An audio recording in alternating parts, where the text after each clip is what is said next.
مسلمانوں کے اتہاس کو، مسلمانوں کی ہسٹری کو ختم کیا جا رہا ہے۔ مولانا عبد الآزاد کلام جی کا چیپٹر 11ویں جماعت کی NCERT کی بک میں سے ریموو کر دیا گیا ہے۔ اتنا ہی نہیں بلکہ ہندوستان کے ساتھ کس بنیاد کے اوپر جموں کشمیر کا الحاق ہوا تھا، اس چیز کے اوپر جو چیپٹر تھا پولیٹیکل سائنس میں NCERT کی بک میں، اور جو کانسٹیٹیوشن سویدھان کے اندر یہ بتا رہا تھا کہ دھارا 370 کا کیا رول تھا، اور کانسٹیٹیوٹ اسمبلی کو لے کر بھی جو بات کی گئی تھی، یا اس کے ساتھ ساتھ جو الحاق ہوا تھا ہندوستان کے ساتھ، اور اس وقت میں اس الحاق کی کیا شرائط تھی، کن بنیادوں کے اوپر ہوا تھا، وہ تمام چیزیں جو ہیں وہ آج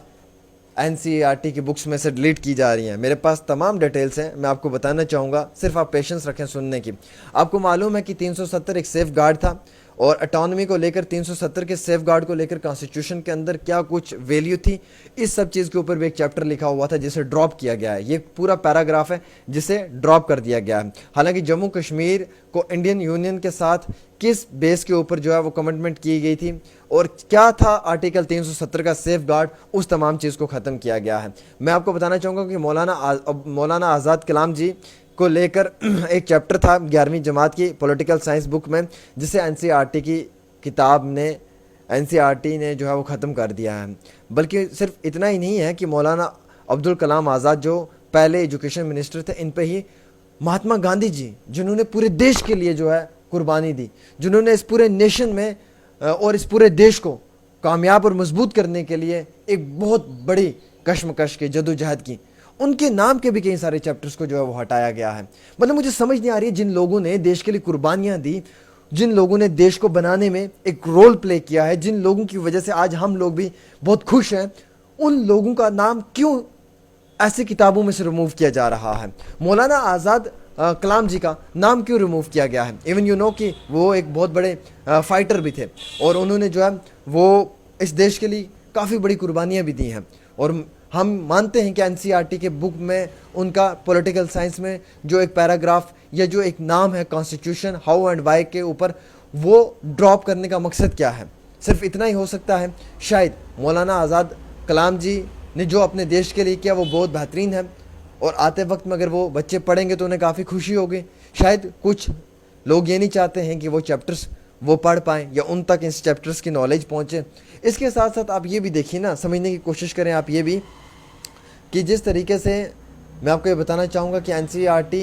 نے یہ تمام چیزیں ریموو کی ہیں، اس میں جواہر لال نہرو جی، راجندر پرساد جی، سردار پٹیل جی اور BR امبیڈکر جی نے اس وقت میں جو کمیٹی کے اندر کچھ بڑے ڈیسیجنز لیے گئے تھے، انہیں بھی 10ویں چیپٹر میں سے سیم بک میں ہٹا دیا گیا ہے۔ حالانکہ جو فلسفی تھی اور کانسٹیٹیوشن تھا، جو ریفرنس تھی جموں کشمیر کی کنڈیشنل ایکسیشن کی، اسے بھی ڈیلیٹ کیا گیا ہے۔ یعنی کہ جموں کشمیر کا کس طریقے سے ہندوستان کے ساتھ الحاق ہوا ہے، کیا کنڈیشن تھی، اس چیپٹر کو بھی ڈیلیٹ کیا گیا ہے۔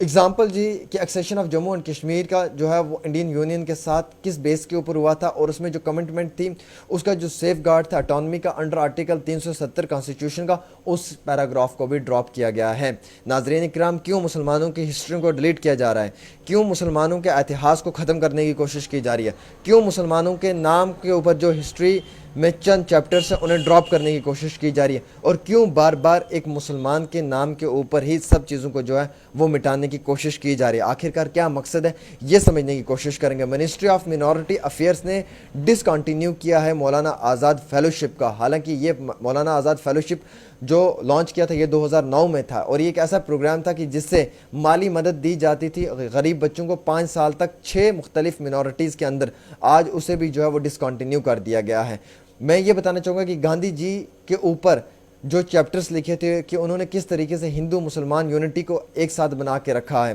اور انہوں نے یہ بھی اس میں کچھ چیپٹرز میں لکھا ہوا تھا کہ جو RSS جیسی آرگنائزیشنز ہیں جن کو بین کیا گیا تھا، ان چیزوں کو بھی ایکسپلین کیا گیا تھا۔ حالانکہ وہ بھی 12ویں جماعت کی پولیٹیکل سائنس میں سے جو ہے وہ مسنگ ہے۔ وہ چیزیں جو اتہاس کو معلوم ہونی چاہیے، وہ چیزیں جو ہسٹری میں بچوں کو علم ہونا چاہیے، ان تمام چیزوں کو ہٹانے کی کوشش کی جا رہی ہے۔ بار بار اسی طریقے سے کیوں؟ پہلے تو مغلوں کے چیپٹرز کو ختم کیا، مہاتما گاندھی جی کے چیپٹرز کو ختم کیا جا رہا ہے، مولانا آزاد کلام جی کے چیپٹر کو ختم کیا جا رہا ہے، اور گجرات کے دنگے کیوں ہوئے، کن وجوہات کے اوپر ہوئے، جس چیز کا معلوم ہونا چاہیے